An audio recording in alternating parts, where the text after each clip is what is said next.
everyone. Thank you so much for tuning into Beyond the Trailhead. This week, we have an incredible guest for you to listen to and to be a part of. It's Devin from Backcountry Exposure. Hey, Devin, how are you?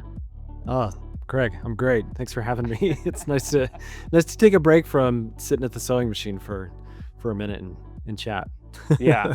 No, I mean, people probably know you from the YouTube world and stuff like that, but a lot of people probably even know you now from the bags that you make. I know before we got on, you said you were just fulfilling a huge order, and I can only imagine how sore your hands are from sewing for probably hours and hours and hours. Yeah, it's been busy. So this is a good break time to just kind of to talk, and then you probably could get back to sewing again. So Yeah, I've got a pile of stuff here to some orders to get working on. yeah, I am excited to talk and spend some time because typically in the past any podcast that I've been on has usually been focused around what I'm doing with YouTube. yeah, So it's fun. It's fun to have a chance to focus on the physical soft goods that I'm yeah. making and kind of what that looks like in my business.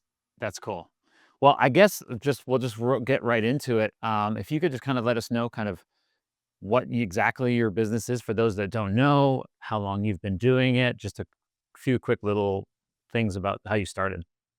Yeah. Okay. So it's a little bit convoluted depending Yeah, on like what history timeline you want to yeah, to dig into, but let's say over the past decade, backcountry exposure started as a hobby in the terms of posting simple videos on YouTube and just like sharing that aspect of like going on my trips, gear reviews. And then just over time, it's really started to like become more and more of a thing, being able to monetize, being able to like, oh, I'm actually making some money off of this, and this is working out in this way. yeah, Um, and then I just started to see some shifts and things of what I wanted to actually do with my career. mhm, So I guess like trying to figure out where it starts to move from a hobby to like a yeah, profession. And that happened not really in the way that I anticipated it going to, yeah, or the way that it did happen. I was working for Waymark Gear Company, which was an ultralight backpack company okay, making uh, ultralight packs. And uh, Waymark ended up going out of business. And so in July of 2023, I was like at a crossroads of, okay, I am not working for Waymark anymore. Do I go find another job in the outdoor industry? I had been working for a indoor climbing facility in Salt Lake City, uh-huh, and was the general manager in in that job, and was there for like 10 years. So I was like, okay, do I try to go back and do that, or what does this actually yeah, look like? yeah, And I had spent some time talking to my wife beforehand of what if YouTube was a full-time opportunity? Like what would that look like? And I wanted the income from that to be at a point of stable enough that it was going to be what I could actually rely yeah, on. And then finding, okay, I'm not actually in this job anymore. Is this a viable option? Yeah, it was. yeah, And so that's what we focused on. And then from there, I just had been doing YouTube full time, really loving it, and just having a great experience with it. But this is where it gets messy because there's like so many little angles and things that come into play with how the we get to the point of making yeah, like soft goods. yeah. In 2018, my best friend Jared and I actually started a company called Kiva Outdoors, Okay, making soft goods similar to this. okay, And we were only in business for 6 months before I don't want to like be cliche and say the rug was ripped out from underneath us, yeah, but the rug was kind of ripped out from underneath us. And without getting into too much detail on it, yeah, there was a legal battle okay, that took place. of Man. another company that came on scene that had basically the same name as us Yeah. in more or less the same category, Oh, okay. and also in the state of Utah. So it became Um, this issue, like a trademark issue, essentially. And so we hired a lawyer and things got figured out, but we ended up basically, because of the position we were in, them being VC backed, at least that was our understanding. yeah.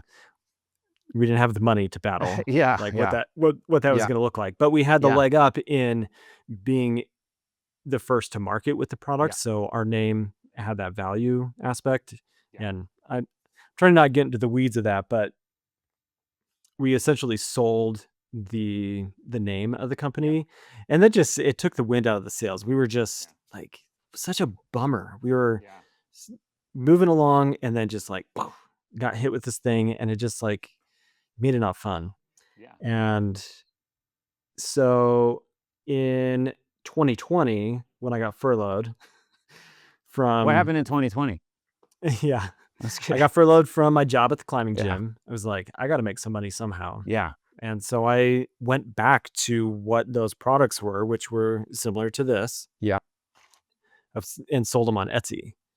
And it was a way for me Oh. to make some extra money. So Yeah. this aspect of launching Backcountry Exposure and the soft goods, the food bags, the accessory bags, ditty bags, and everything wasn't just like, okay, one day it just idea, let's start working on this. It's Yeah. as far back as 2018, and then selling on Etsy at a pretty like Yeah. consistent basis in 2020 for a couple years, hiatus, came back to it. And then I was like, I really want to move the needle with what I'm doing financially. Yeah. And so I've jumped like headfirst into the deep end Yeah. Way as deep much in. as you Yeah. can. In April this year is when I fully launched new website and new products, designing more things, and I've got a lot of other things on the table. So Yeah. I know it's kind of a long-winded answer, but it there's a lot of Yeah. fingers of things that have taken place over time for that to come together. Yeah. So I guess going back to like 2018, then how did you and your friend even decide to make like bags in the first place? Like, what were you like, hey, let's make something? Or were you like, hey, I know how to sew? Well, that's the thing. Neither of us knew how to sew. Oh, wow. And it yeah, it kind of started from me getting into that MYOG or make your own gear Yeah. aspect of the ultralight backpacking world, and I really wanted to make a hammock. Hammocks were really interesting to me at the time, and I'm like, Yeah. man, I want to. That looks interesting. I want to learn how to make a hammock. Yeah. So I started just diving into the world of sewing on YouTube, and I didn't have a machine, but my friend Jared, his wife, had a machine, and I was Yeah. like, "Hey, will you show me how to use this? I want to make a hammock." So we were living in my in-laws' basement at the Yeah. time. On their kitchen table, I cut out the hammock and then took it to my friend's house and sewed the hammock together there, learned how to run the machine, and it just like I was obsessed. Yeah. And I maybe 2 weeks, 3 weeks later had bought my own sewing machine, Yeah. and I was in the thick of learning as much as possible. Yeah. And it sparked this desire. He and I, if we go back a little bit, I graduated from Utah Valley University with a degree in outdoor recreation management, and he did as well. And that's where our friendship Okay. began. And so there's this idea of being like-minded, having education in outdoor recreation, and wanting to like basically build something with Yeah. that. And so that was the basis of how that came to Okay. be. So do you still have that? that hammock? No, not that No. exact one. Yeah, Okay. unfortunately. I've Because got a few of those like early products that still yeah, have that old brand label on them, but yeah, I don't yeah. know. Because It's you a can throw it little in bit of like a you can make a museum like when you get like some big office and stuff like that. Next thing you have the museum, right. the stages. Like when you go to visit Apple and they have the stages of the computer, you can be like, hey, this is the stages of our company. So Yeah. It's funny you mentioned that because I recently watched a video that was like a behind the scenes of Patagonia, yeah, and they had like all of these things from Chenard's like early days of yeah. starting Patagonia and Chenard equipment, and I'm like, who decided it was a good idea to hold on to that stuff? Exactly. Exactly. I'm Who's thinking, over here okay, I'm like gonna I keep don't it have for 20 years? yeah, I'm over here. I don't have space. Just throw it away. Just get rid of it. Yeah. Like, Yeah. I Give it don't away to know. somebody. Yeah. No, that's cool. So I guess then, like, what was the? I guess that it's funny because you say that you had that legal battle because I do have another friend, and he's very open with it too over at Angry Pika, right? Sean Oh at yeah. Angry Pika, Mhm. and so he had the same thing with his name, and this one was a lot. I would think it's a little bit more different than yours, just because it was in another country and it wasn't. It was still in the food industry, but it was completely different. And still, they were just like, they have the money, and then next thing you know, they're like, Mhm. well, he's like, well, I can't fight it. I just, you don't have the funds compared to the big guys, and so Right. you have to Right. pivot. And he's still running that, and the pivot is hard to do a rebrand and everything else. I guess at least you had a little bit of a space in there where you were able to go, hey, you stopped it for a bit and everything else. So I guess that could be your, because I always ask people like, what's a oh crap moment, and maybe that's Mhm. your oh crap moment, or maybe it's once you started launching. Because I know that I've seen what you've said, like you're doing, sounds like you're doing pretty big numbers and everything else, and doing really well. So your hands are sore and everything else, and working Yeah. real hard. So it can be a good and bad, right? When you're a one man show. Yeah, I think that's a fair thing to bring up because what I'm doing now is exactly what I hoped it would be, Yeah. but I've also reached a point of like maximum bandwidth. Yeah. I if my wife wasn't helping me, like she puts zipper pulls on the bags, she's marking things, she's cutting zippers, she's doing a lot of stuff that is not physically sitting at the sewing machine.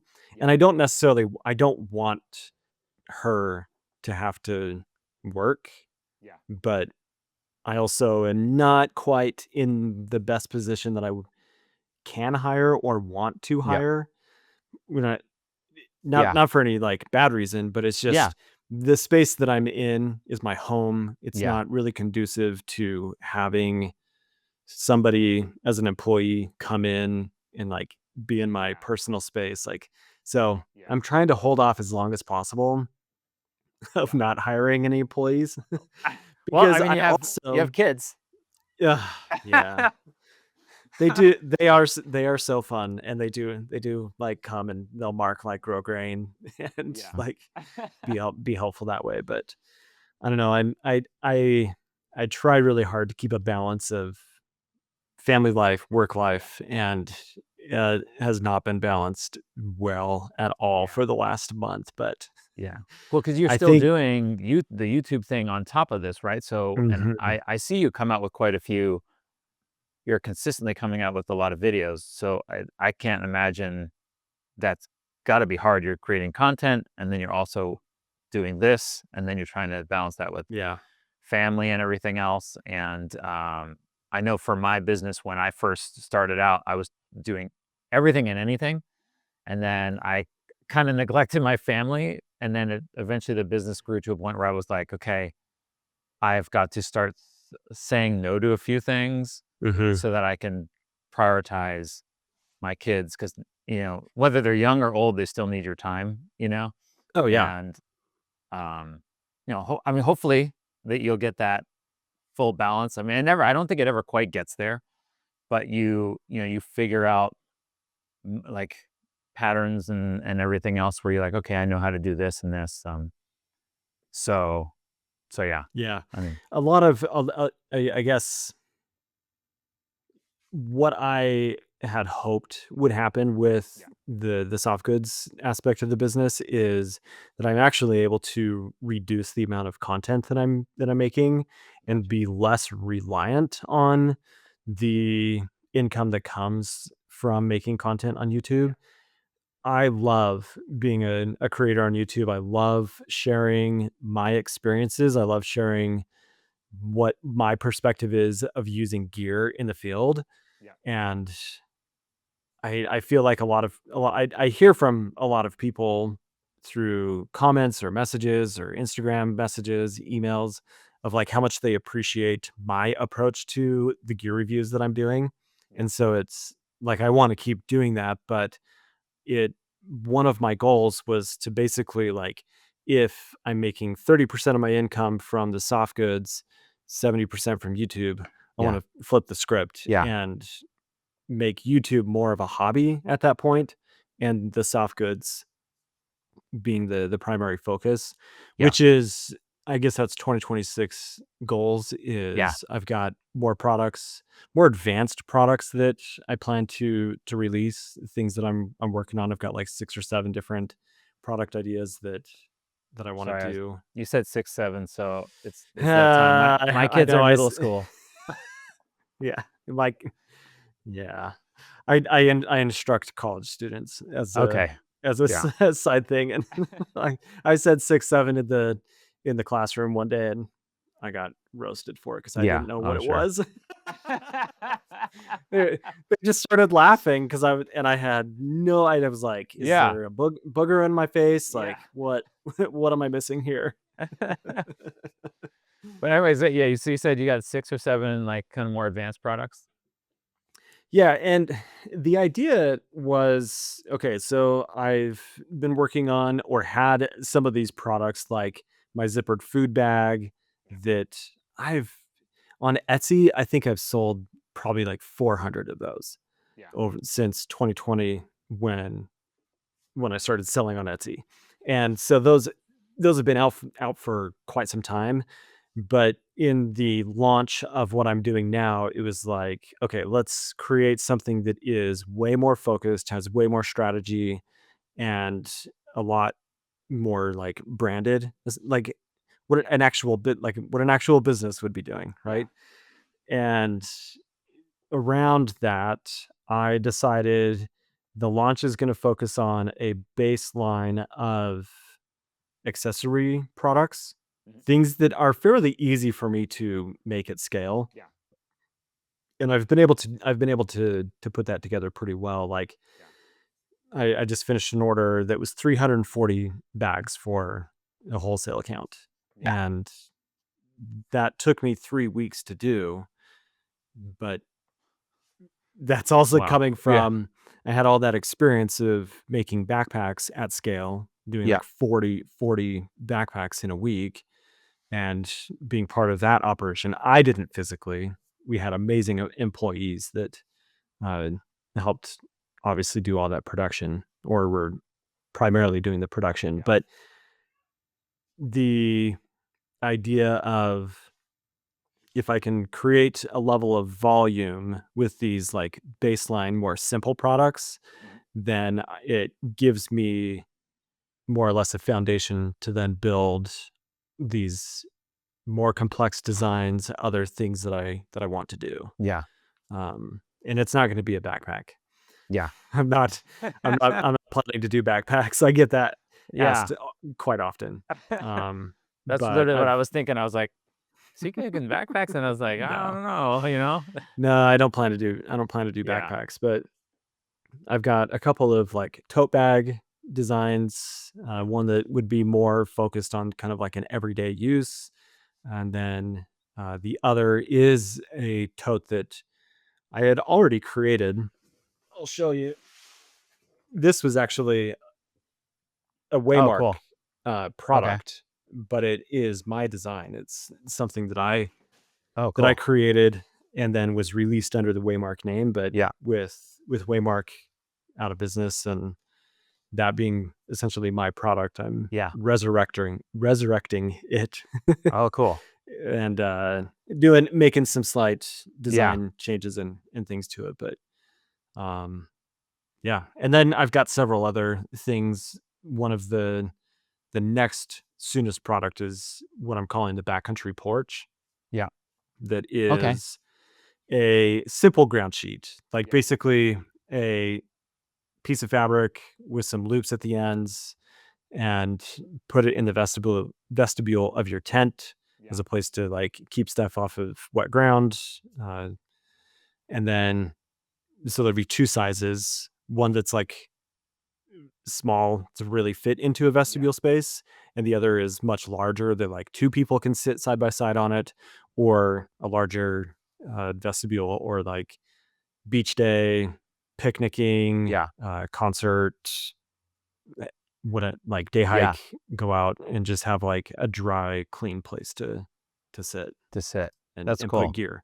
Because I Yeah. think pretty often people are wanting something to stage all of their gear when they've like pulled their tent down and getting packed. Yep. If the ground is soaking wet, you don't want all your stuff to get muddy Yep. and nasty. Like, where do you put that? Do you pile it all into your chair? Yeah. That's Or do literally you what I have do like, every time. And if you don't yeah, have a chair, then where do you put it? Because my wife always right, asks me like, where should I put this? And I'm like, just keep it off the ground because I don't want to have mud all over my butt when we start hiking with our right. bags. So Yeah. Yeah. yeah, that's So perfect for the it gives vestibule. a, yeah, it gives a place to put that. Yeah. So, and I'm making it out of a little bit like less fancier fabric Yeah. to make it more approachable from a price standpoint. Yeah. So the smaller one is like 2 feet by 3 feet. It'll be $28, something like that. And the larger one will be $38. Yeah. If I was using Dyneema for that, Yeah. for example, it'd be like $50 and $60, which I Yeah. think is kind of ridiculous for Yeah. such a simple product like that. Yeah. It just needs to be waterproof and lightweight, and it Yeah. does both those things. That's really cool because I have a Nemo tent that has that little vestibule tray that you can like clip in, Yeah. and I never use it because that's the only thing I can use it for. So I never take it Mm, with me. And then I usually yeah, use that makes my sense. foam sitting pad in the vestibule, but I Uh-huh. since lost that because we helped this lady on Mount Whitney and stuff like that, and I gave it to her as the one thing that she left in the cave because she just didn't realize it. And I was like, oh, Oh, it's like right. Didn't it was like an ankle injury or something, right? yeah, yeah, yeah. So it was. I was when she sent everything back. I was like, oh man, where's my foam sitting pad? And I was like, crap. So every Was it time I go like camping, the accordion, like, just that like or your Gossamer Gear little the eighth gray inch foam thin roll light? pad, eighth, and yeah. Yeah. So, so I was like, and I keep forgetting to reorder one, and stuff like that. I just went camping again, and I was like, man, I don't have my sit pad, and I was just trying to throw something on the ground to kneel down on and put my bag on and stuff like that. So, um, no, that's cool. That's really cool. So, do you have like, it sounds like you have a bunch of good ideas and stuff like that, and like a plan. Because I know some people they come up with a product and they just hit that one product and they never do anything new, but it seems like since I've been watching what you've been coming out with, it's always like a newer type of bag or like the roll top bag. I'm not sure if it's above me and behind me, but Yeah. Yeah, the that Avon. roll. Yeah, This guy right here. yeah, yeah. I don't know how in frame I am. No, you're good. I'm tiny on the screen here. So no, but there's that, and then when I went out with my wife, I had the bag to throw my line over the tree, and she was like, Uh-huh. "What's this tiny bag for?" So I was trying to like just let her guess on what it was, and she couldn't figure it out because she just basically follows me. She's the sweetest angel in the world because she'll do whatever I tell her to do wherever we go, and she's like, as long as I know we'll live. And she's like, "What's this bag for? Well, you can't do anything with this." And I was like, "No, you just put some rocks in it, and then you can It's thrown throw over it the over a tree. tree branch." And she's Yeah. like, "Oh, okay." But we were on the mountain, so we didn't have any trees with us. So she's like, "What am I doing with this?"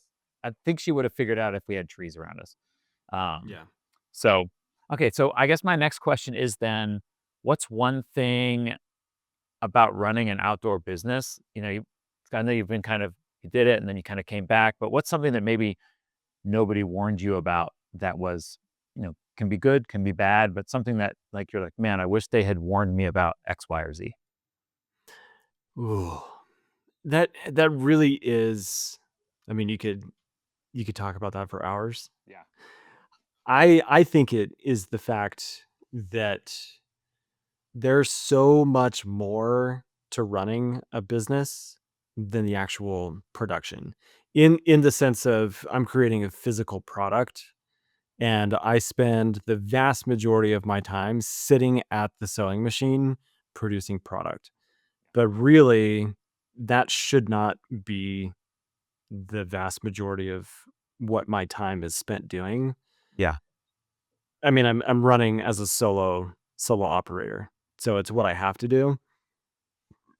But at some point, I've got to be able to focus on scaling the business and like creating the the actual structure of the business and what it looks Yeah. like 2 years down the road, 5 years, 10 years, and how I want to scale, how I want to move things along. And I think it's really easy to just look at the process and go, okay, I've got a product and I'm going to make it and I'm going to sell it and I'm going to make a bunch of money from that and life's going to be awesome. And that's like the fairy tale that Yeah. Yeah. is it's not that it's not realistic, but there's so many other aspects of running a business that you just don't know Yeah. unless unless you start doing it. But it's okay, I have to figure out a way to get people to go to my website. That is not my expertise. I have to spend time figuring that out.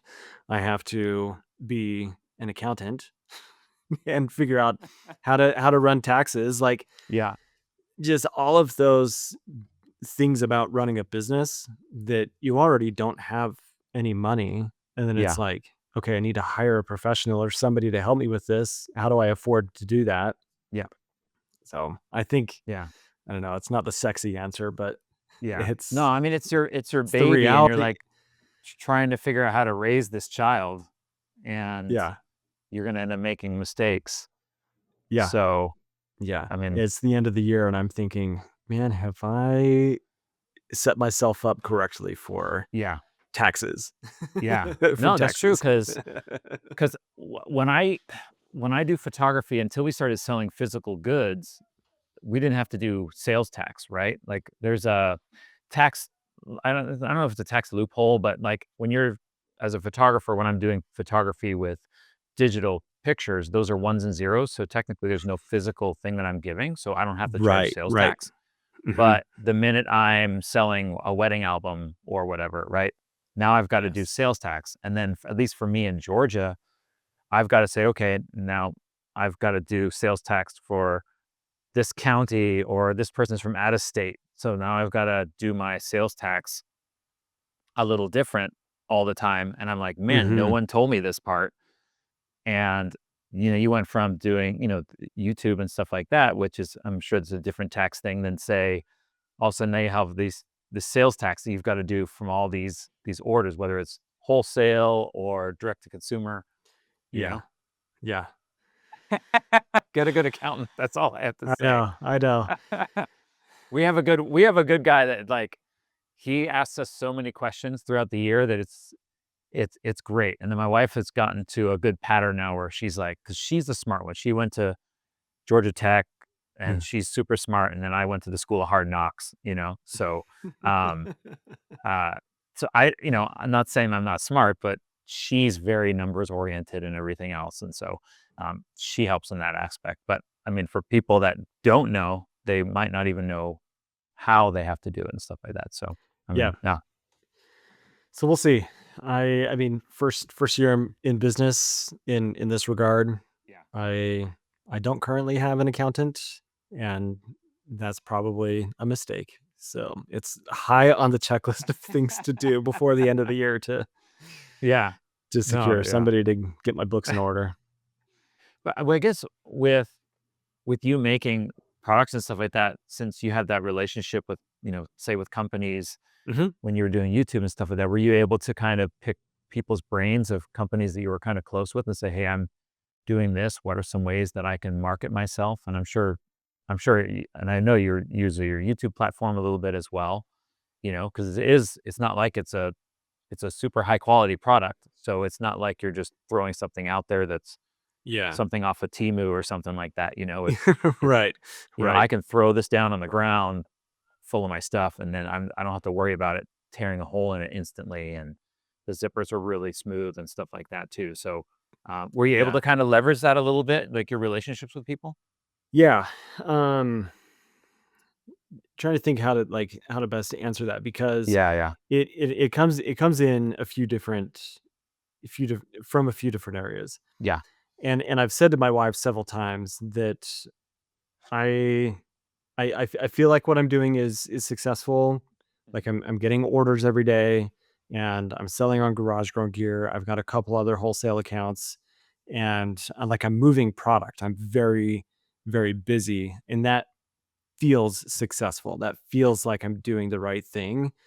But I've commented several times that if I was just some random Joe Schmo that came out of the woodworks and was like, "Hey, here's my product, yeah, new company. You should pay attention to me." Like yeah, I would be I'm not trying to sound prideful or like that what I'm doing is better than anybody else. That's not the point I'm yeah, yeah, making. But I'm coming from 10 years, a full decade, and even prior to my time on YouTube yeah, of working in the outdoor industry. And networking is such a cliche term to throw around, but I have 20 years of building relationships with people in the industry and making uh really good friends with people that yeah, are really smart business owners that have created multi-million dollar companies that one of those friends just reached out and he was like, "Hey, I'm stoked on what you're doing and like I have a little bit of extra time. yeah, Let me give you a little bit of like consultation essentially." yeah, And he just offered up one day 2 hours of his time and then gave me a bunch of ideas, things to work on, and I didn't ask for that. yeah, But if I had gone to him as just like some random person, no relationship, having not had any kind of background with that person, and it was like, "Hey, you started this and owned this multi-million dollar company. You know what you're doing. Give yeah. me give me advice." And be like, This is Why? right. Yeah, yeah, Why do I need to give you advice?" So I think it really has come from spending so much time yeah, developing relationships and genuine friendships yeah, with people in the industry. yeah, And I've had a mantra or like a motto internally for the last couple of years that relationships are not transactional. yeah, Like everything I'm doing is genuine with integrity and respect, and the people that I am asking for their time from and yeah, spending time with, that it is reciprocal, that it's respectful, and that it's not just this transactional thing. That I feel like yeah, because of that, it's helped me launch what I'm doing and have the support.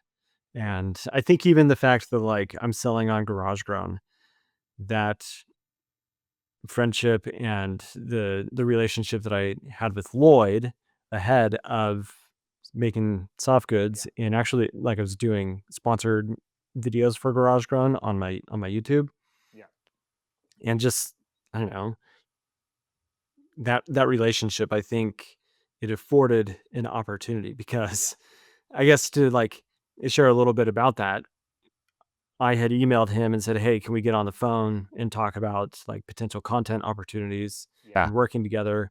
He calls me and he's like, "Hey, it's been a while. What are you working on?" I was like, "Oh, I'm actually sitting at the sewing machine because I was fulfilling Yeah. fulfilling Etsy orders, Yeah.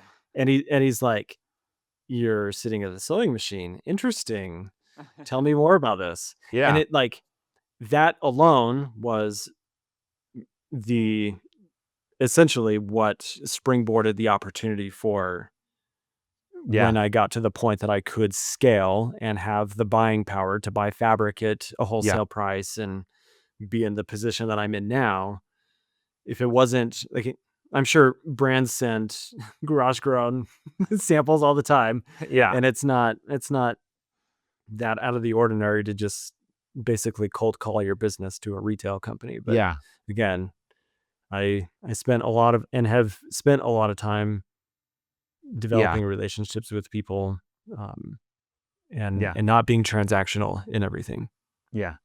No, I think that's super I think that's super key is like I've talked to so many people, and I think throughout life we talk to a lot of people, and when they're disingenuous, they're like they're just salespeople. They don't really Mhm. care and stuff like that. And going to enough trade shows and stuff like that, I meet people and I'm like, oh, these are just salespeople. They don't really care.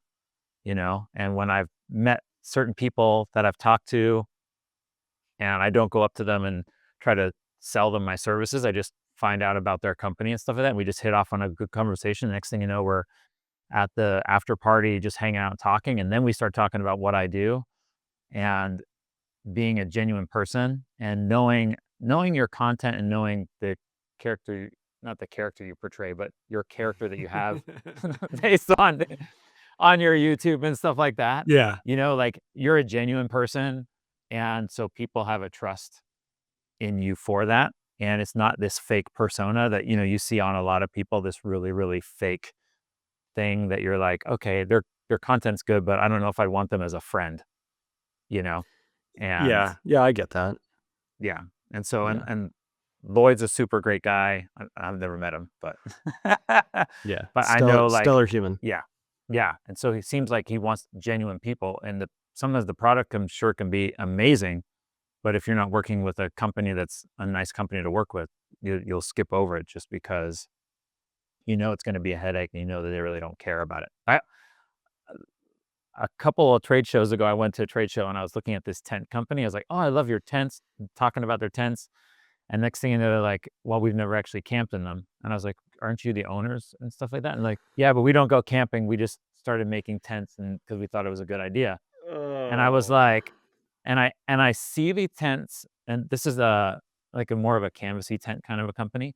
And you see Okay. them, and I'm going, man, I know the guys who own that company, and I know that they really never have gone camping in them. They've never used them and stuff like that. Not that you have to necessarily always use your product, but I think you I can't trust you to tell me that this is the best thing when you've never done it. But when you have been doing it for how many years and you tell me that this bag is not just any bag, and then the quality of it and stuff like that, I trust you because I know you've been doing this for X amount of years and stuff like that. So it's great for your customers Yeah. as well. Yeah. So I And think that's that's great.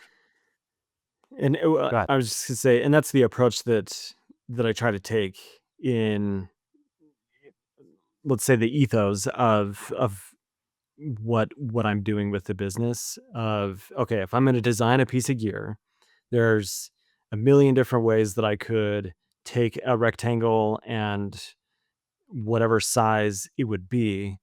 And like, obviously any brand is going to design from this approach, but Yeah. there's there is a difference in, I participate in the activity. I know what things are needing to go into this or what this would be used for. Yeah. And so I'm going to design around that. If I'm going to create a food bag, then that food bag obviously needs to hold food, but it also needs to fit into a backpack, Yeah. and it needs to have those design elements that facilitate that experience, Yeah. basically. It's like it's the main issue that I have with tent, we'll say tent companies, but just Yeah. like, why is a tent always this super long thing?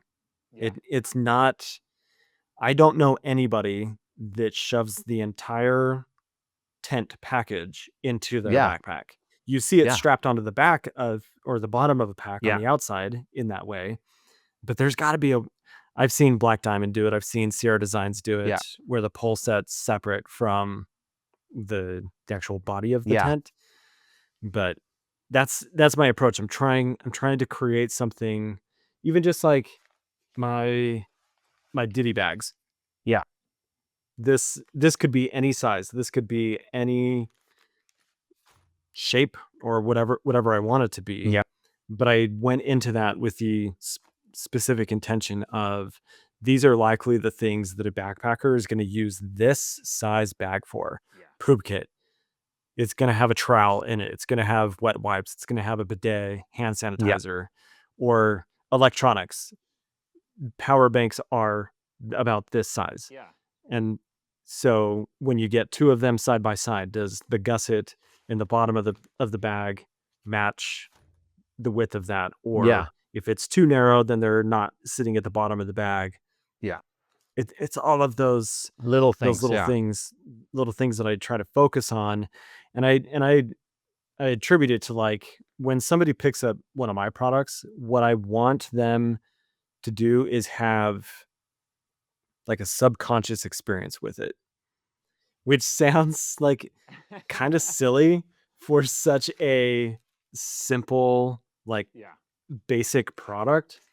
But I want somebody to naturally have it in their hand and the feel and use of it just happens without thinking about it. So all those things that are subconscious, the feel of the zipper, the size of the pull tabs, the way that all functions together and creating an experience with the product in a way as simple as it is. I care about those little things, and so that's a big part of Yeah. just what I do with the Well, products. I've used enough bags to know, and you've definitely used enough bags to know that, like, when you finally find something that functions well, you're like, oh, this sits upright instead of always falling over. You know, I have a bag from another company that they sent me, and I'm like, oh, it's cool looking, but it falls over every time. And every time it falls over, all my stuff falls out of the bag. And I'm like, Yeah, man, I wish it would just sit upright, you know? yeah, So, I yeah, mean, that's and really that's cool. I mean to tangent onto like the Avon roll top. I mean, this is all flat, but Yeah. this little detail right here that I put into it, it's not revolutionary. It's not this huge big thing, Yeah. but instead of just doing a straight across seam, I Yeah. curved it. And what that did is it cut out those corners that Yeah. when your bag is filled and you set it down on the ground and that corner pops out and just becomes dead space Yeah. in the bag. It also becomes like an abrasion point and Yeah. an area for the bag to wear out Yeah. prematurely. And Huh. that's the little things that I try to look at Yeah. in a product because there's so many roll top food bags out there, Yeah. but I don't know anybody else that's doing a, a curve on the Yeah. bottom. It still stands on its own. It still Yeah. will not. I mean, Yeah. it can fall over. Any bag can fall over, Yeah. Now I'm gonna but be looking at every bag like that. I'm gonna be like, how's the bottom set and stuff like that. After I get off of conversations with people and their products, I look at things totally different for a few days. I'm like, oh, look at how that bag is made, or look at how that tent is yeah, made, you yeah. know? So that's hilarious. So so I guess, can you tell me a moment when a customer story or review hit you really, really hard? Now that we talked about like your uniqueness and stuff like that and everything else, is there like a great story or maybe a unique story that you heard that you're like, man, that fulfilled me? And so like the whole time you're sewing the rest of the day, you're just thinking about how awesome that was. I I've had maybe not like one really specific thing, Yeah. but I've just had so much positive feedback from people Yeah. that I'm just like I'm super grateful and humbled at the fact that I've created again, these are simple products. Zipper pouches, packing cubes, they're not they're not like Yeah. It's not hard rocket to design. science. Right. Yeah, they're Yeah. not rocket science, but I Yeah. also don't want to downplay the amount of time that I've put Yep. into designing and what I've done for my specific products, because Yeah. there is a lot of time behind that. There is a lot of hours that are spent to make something that fits around the gear that goes inside of them. And Yeah. there's that whole conversation, but the amount of feedback that I've had from people that's just really positive of this was the perfect option, or I appreciate the quality and the construction of it and how nice it feels and the durability. Like, those are really consistent areas of feedback that I see in either the reviews that post onto the website or comments from people on my YouTube channel Yeah. that are using the bags, emails, direct messages on social media, that kind of stuff. And it just, like, that's what's important at the end Yeah. of the day is Yeah. I am creating a product that people are enjoying. And it's, Yeah. yeah, I guess you could say it's solving a problem. I Yeah. don't know how big the problems are, but in the design world of of gear, you're always hit with, how can I create something that, like, solves a problem, right? Yeah. Yep. What's the problem and how does this fix that? And to have people just come back and say, I appreciate these things about this. And I mean, I'm repeating myself over and over, but when somebody says that it's durable and they can see the attention to detail and the construction and the sewing process, Yeah. like, that's Yeah. that's what I care about. Yeah. That's everything. No, it's the attention to detail. It's not, again, it's not like a Temu bag or something like that. That's just, quickly thrown together and the seams are, 'cause again, just, I always go back to, and this is something I can kind of relate to when we're talking about it, just because I know my mother-in-law, right?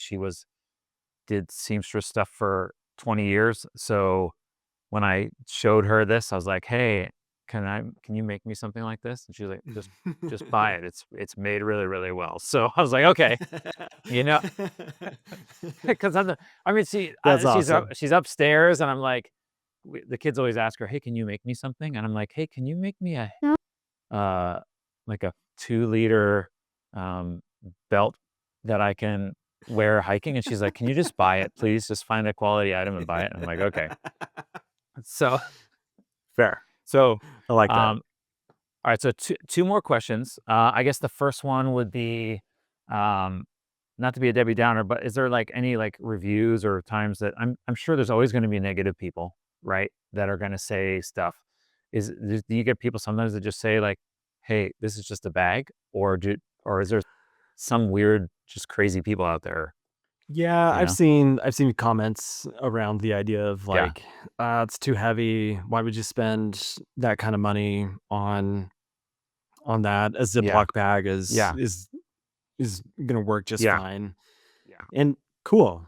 Like, do that. Do whatever yeah, works for you. I like, yeah, I'm never gonna sit here and say, "You need this in your life. This is going to change your life, and if you don't buy it, like, poo-poo on you." yeah, Like, yeah, I want people to buy my product because they see a direct need for how it helps them with organizing their gear or yeah, holding their food in a better way.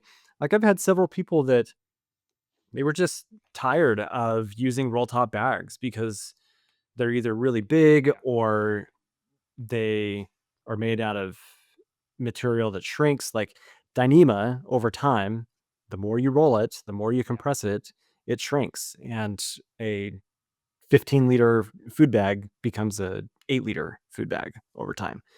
yeah. Um, yeah. I didn't know If you that. didn't know, Dyneema shrinks. Now you know. Now you know. But at like at scale or in the fabrics that I'm using, there's not a lot of people that are making the rectangular zippered food bag. Yeah. that is big enough to actually store and carry a weekend to 4 or 5 days worth of food. Yeah. And uh, I don't know where I was going with No, you're this good. in Yeah. talking about that negative comments or things. Yeah. But the this is what I'm saying, that people this this particular bag is like solving a problem. And Yeah. that's what I want Yeah. people to buy or have the reason to buy my stuff, Yeah. not because it's whatever. Yeah. And I mean, so you're gonna have. when people say in a YouTube comment or in an email or whatever it is, Instagram, like I haven't had any really negative direct Yeah. communication with somebody that has been super unhappy with my product. Yeah. But I've seen people say like, it's too expensive, or just get a Ziploc and Yeah. you'll be fine. It's like, cool, do I'll that. be your Like, first negative. I'll go ahead and comment negatively then, just so that I can have you can have one. I'll be like, man, what? all right, let's send it. Here we go. I'll be that guy. I'll be like, ChatGPT, write me a really good negative review. So, okay, cool. And then last question would be, I guess yeah. Sorry, I have a bunch of questions, but I could go on for hours. So I love talking about products. If, uh, gosh, let's go. Okay, You can ask what's the? multiple. We've Okay, got cool. a few minutes. Yeah. So this is a quick one. What's the weirdest or most unexpected place your product has ever shown up so far? Because I mean, if it's on Garage Grown, you have a lot of people who are, out internationally and stuff like that too. It's not just, Yeah. local people. So have you seen it anywhere, or you're like, man, that's my bag in the background or something? I think it's the fact that my product is so simple that it's it's not like a backpack or a Yeah. tent where people are like in this amazing location and like, ooh, look at this sunset, and I'm gonna get this nice this nice landscape of my tent in the Yeah. mountains. Um and so like I to be honest, Might just be I've poop bag not pictures. right. I've not had um anything that was like Yeah. this aha, like, oh my gosh, Yeah. I can't believe that. But I Yeah. mean, at this point there's several thousand of my bags that have I mean, they're probably sitting in bins in a garage somewhere, and not I don't know.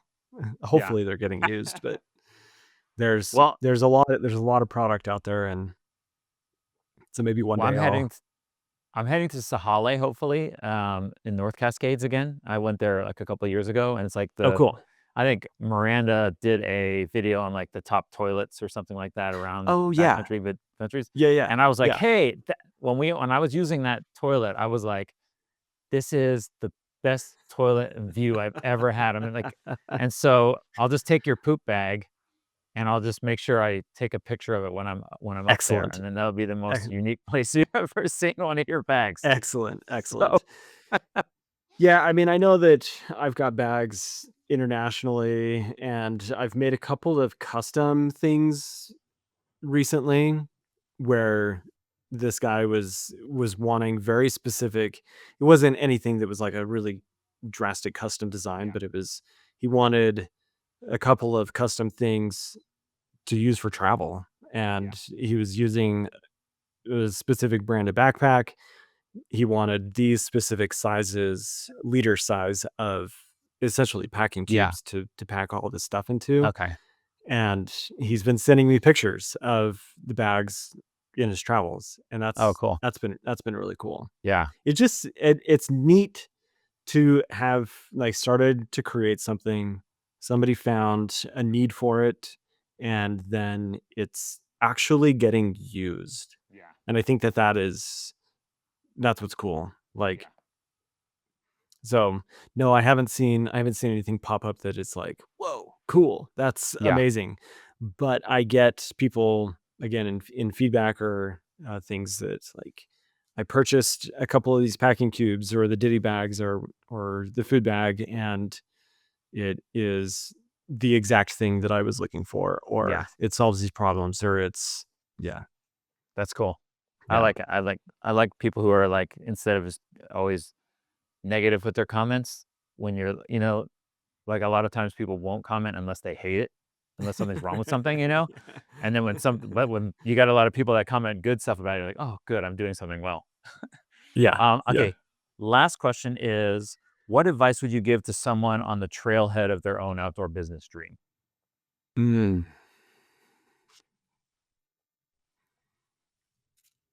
I would say do it because you love it. Like, you Yeah. genuinely have a passion for what you're doing, and let that be the driving factor, and not trying to chase the paycheck, Yeah. or like the big bucks. I Yeah. think I think the and that's such an awesome thing with the outdoor industry, is I feel like that is the mindset for a lot of people that are business owners, particularly in the cottage industry. Yeah. We're doing things because we have a passion for Yeah. the industry. We have a passion for public lands, protecting public lands, and for creating gear, and just spending time outside. Yeah. Like, and the gear, we want to create something that helps facilitate that. Yeah. And I feel like if your main focus is, this is how I'm gonna get rich, this is how I'm gonna, like, do all of these things and travel the world, and then I think you lose a certain number of authenticity points, Yeah. where, okay, what's your actual drive and purpose for doing this? Yeah. And my drive with Backcountry Exposure is, I want to give people quality products that helps them be more organized on the trail, and is also, like, something that's gonna last for a long time. Yeah. If somebody's gonna That's spend cool. $20 on a ditty bag, it's the reason that I am running with a 5-year warranty, Yeah. because I want people to go into it with the mindset of, this thing's gonna last, Yeah. not it's dead after a year. So Yeah. yeah, it's weird starting a business. It's weird being self-employed and in this position, but I wouldn't trade it for anything. It's been an amazing Yeah. 7, 8, whatever months it's been, and just do it for the right reasons. Yeah. Yeah. That's cool. We always tell people, because we still do weddings and stuff like that. So we always tell people we're not, we're still passionate about it, and we're going to stop doing weddings or transition out of weddings when we don't feel that emotion on a wedding day anymore. Mhm. Because when I go to a wedding, I usually cry at least once. 'Cause I'm a little more emotional than my wife. My wife's really like, "Why are you crying?" I'm like, "I don't know. This is such a good moment." Yeah. And Yeah. I'm like, the minute I don't, the thing we have to say is like, well, the minute I don't cry at a wedding is when I have to kind of reevaluate myself and go, am I still passionate about doing this anymore? Yeah. So yeah, I can understand that sentiment. Having been a wedding photographer myself for 7 years. no way. Yeah. I did not know Yep. that. Yep. That's hilarious. It's a past life. The Yeah, second the second that I got so tired of yeah, dealing with people just wanting freebie stuff all the yeah, time, and just kind of like taking advantage of your art. I'm yeah, like, I'm done with this. yes. Like, Oh yeah, no more. yeah, yeah. I mean, when clients pay me a bunch of money, and then we usually go way over and above what we charge. We always try to be early with delivery on stuff and all kinds of different Mhm. things. But then when they still continue to push and push and push on top of that, I'm like, man, they're starting to take advantage of me. And I'm not a no guy. I'm a very yes man. And my Yeah. wife's always like, you have to learn to say no. And I know a lot of my friends who have gotten burnt out from just being a lot of wedding videographers burnt out, and just normal videographers and stuff like that. So it is hard. So Yeah. Okay, so I'm gonna just quickly ask you. It's our little lightning round that we like to do, rapid fire round, whatever we want to call it. But these are just quick one-word, kind of two-word answers, not really crazy in depth. Um, and then we'll be done. So without Sweet. further ado, and I'll skip. I kind of, depending on what your industry is, I kind of skip around. But all right. So first question for rapid fire round is coffee or electrolyte drinks on the trail? Both. I mean, Both. primarily electrolyte Electrolyte. drinks. Okay. Yeah. Number two, favorite national park? Ooh, Capitol Reef. Capitol Reef. I've never been there. I'll always write this one down because I'm like, okay, I'm going to that. Yep. Where's Capitol Reef? It's like South Central Utah. Okay. So it's adjacent to the Escalante area, but it's a very unique park Yeah. with a lot of rugged backcountry, Yeah. and it's stunning. It's amazing. That's cool. Yeah. All right. Solo hike or crew mission? Depends. I guess if Depends you like to get on out, because I ask this sometimes, and I know like you make all these videos, but I'm like, just because they're always out there making videos by themselves doesn't necessarily mean they just always want to be yeah, out there yeah. I by enjoy themselves. solo. I enjoy being solo, but I prefer one or two people as as kind of the crew. But I also really enjoy when I'm out with a group of 10 students and I'm in guide mode and Yeah. and working that way. It's a blast. Actually, the last time I was in Utah, it was the Western Hunting Expo last year. So it wasn't just then, it was either OR, no, it was Western Hunting Expo. And I'm not really good with the roads, but the road that goes up to Park City that Mhm. goes through the mountains there. Mhm. And I pulled off to the side of the road and it was just finished snowing a ton and everything. And I was just trying to do some snowy pictures and I was going to hike in a bunch, but then I saw off to the side a teacher and like 10 of his students learning how to set up their tents for the first time. They went to the University of Utah, and it's an Okay. outdoor class, and Oh, they're all nice. setting up their tents and learning to do it because they're going to do like a 5-day outdoor hike.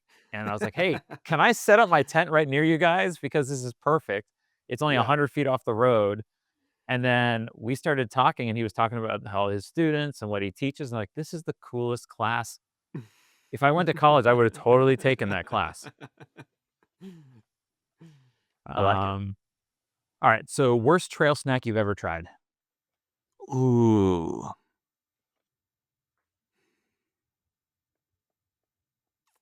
I mean, I really don't like bars. Anything in the Yeah. bar category is just a workout for the jaw, and I don't Yeah. need that. You should I'd look try, good and there's, not. I have them in the background, they're called sound meal bars or something like that. I met Okay. this guy and they basically use sound to make compress the bars is this technology that he invented, but when you eat the bar, it, like, melts in your mouth, and Mm. it's incredible, and the protein and the carbs and everything in it, it tastes really, really good, and I I was have gonna say 2 more in my go ahead. the only bar that I recently have found that I really like, and it's actually a local company here in Yeah, Utah, is called Built Bar. okay. They are very delicious. They have like a chocolate like outer coating, but then the inside is kind of like this marshmallowy, squishy Oh, yummy. consistency. So they're really easy to Yeah. eat. All right, so going from worst to best, what's your favorite trail snack? Oh, I love the like honey barbecue twist Fritos. That's so specific.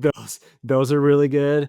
Um, as of late, anything that's kind of in the Little Debbie or like the Entenmann's brand of Yeah. pastries, the like honey buns, the donut Yeah. sticks, the fudge rounds. Yeah. I'm all about that Oh my stuff because they're gosh. like 240 calories, something like that for Yeah. one for one thing. And they don't like honey buns, they don't fall apart. They can get squished and oh, They stick they're together. fantastic. Yeah. It's so funny because I thought you were gonna give me some crazy healthy option. I did not expect, like, garbage, Oh, basically. dude, Like I'm sitting here drinking a Mountain Dew. Like, let's be real. That's awesome. Oh my gosh. Okay. So if you could collab with any brand, who would it be? Ah, see, that's hard because I've collabed with a lot of brands Yeah. just being on Yeah. YouTube. Um, Let's say there was a XYZ collab branded ditty bag, you know, would be I'll was give you Charmin. this. It's we'll call them an outdoor brand because they are in that space, Yeah. but it'd be Toyota. Like Toyota. just hook me up with a Land Cruiser or 4Runner and like we're good. That's all I need in life. There's a local guy here in Atlanta. He does like I can't remember his Instagram, but I met him once, and he's on a trail. He finds waterfalls and stuff like that. But he's doing like this collab with Toyota right now, and I was like, man, look at that 4Runner. That looks amazing. I was like, oh, that would be Yeah. awesome. Yeah. Yeah. I would like that a lot. Yeah. All right. Last question is, what's one outdoor skill that you still kind of suck at? Hmm. Fly fishing? Really? Okay. I've been fishing for a lot of years of my life, and Yeah. I think it was 2019 when I bought my first fly rod, and I want to be better. I want to be better at fly fishing, but I'm really not that good. Yeah. And I think Okay. that's actually a repeat answer because I know you had Derek from Haven Yeah. on, and I think Yeah. he talked about also wanted to be Yeah. a better fly fisherman. So I was about to say, like, you should get with Derek, but I was like, I don't know, Yeah. like, I don't know how good of a fly fisherman he is. So Hey, I mean, he owns a fly fishing company now, yeah, and he's just up the road from me, and he's a friend of mine, so we should make that happen. yeah, that'd be cool. Awesome. Well, I mean, Devin, thank you so much for being on. I mean, I learned Yeah, dude. a ton today. So, especially because you're probably one of the people that have come on so far that's been more at the beginning of your business. And so it's been great to kind of hear that. I guess it's good that like that uptick and everything else, but the stories and the ideas that you have and everything else is really interesting to see the journey that your business, takes, that you and your wife have and stuff like that. And I mean, I'm sure I'll see you on the trail and stuff like that. And I'll be looking for everything. And so thanks everybody for listening. Devin, again, thank you so much for being on. Yeah, thanks, Craig. And Thank you. look forward to seeing you again real soon. Yeah, thank you.